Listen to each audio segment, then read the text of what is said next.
এখানে সবাই ভালো প্লেয়ার, নিজের বেস্টটা দেওয়ার চেষ্টা করেছি। আলহামদুলিল্লাহ, আমার নাম মোহাম্মদ রাফিদ হাসান। আমি চুয়াডাঙ্গা জেলা থেকে এসেছি ফুটবল একাডেমি। সেখানে আমি তোর ভাইয়ের কাছে প্র্যাকটিস করি। তিনিও একজন প্লেয়ার। সবাই যেহেতু ভালো প্লেয়ার, সেহেতু আমিও ভালো খেলেছি।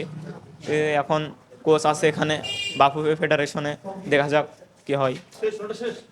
ফুটবলার হতে গেলে তো পরিবারের সাপোর্টটা লাগে, সেক্ষেত্রে পরিবারের সাপোর্টটা কিরকম? সেক্ষেত্রে আমি পরিবারের সাপোর্টটা খুব ভালোই পাই, কিন্তু আমার বাবা, আমি প্রত্যেকদিন প্র্যাকটিস যাই, সেক্ষেত্রে আমাকে খুবই সাপোর্ট করে। আগে এরকম কোনো ট্রায়াল দিয়েছেন কিনা, বা এটাই প্রথম কিনা? না, এর আগেও দিছি, ঢাকা বিকেএসপি, খুলনা বিকেএসপি, আর ওই যে অনূর্ধ্ব 15 সবই খেলছি। ন্যাশনাল স্টেডিয়ামে ঢাকা এর কোন খেলা হয়েছে আজকে প্রথম? না, আজ প্রথম। এই অনুভূতিটা আরও বেশি, যে অনূর্ধ্ব 15 খেলা হয়েছে, এর মধ্যে থেকে আমি এখানে আসতে পেরেছি। বাফুবে আমাকে কল দিয়েছে, ডেকেছে, এখান থেকে আমি খুবই গর্বিত। ফুটবলের প্রতি আমার বড় ভাই জিনারুল, সে আছে চুয়াডাঙ্গা জেলা টিমের প্লেয়ার, আমি তার কাছ থেকেই শিখেছি।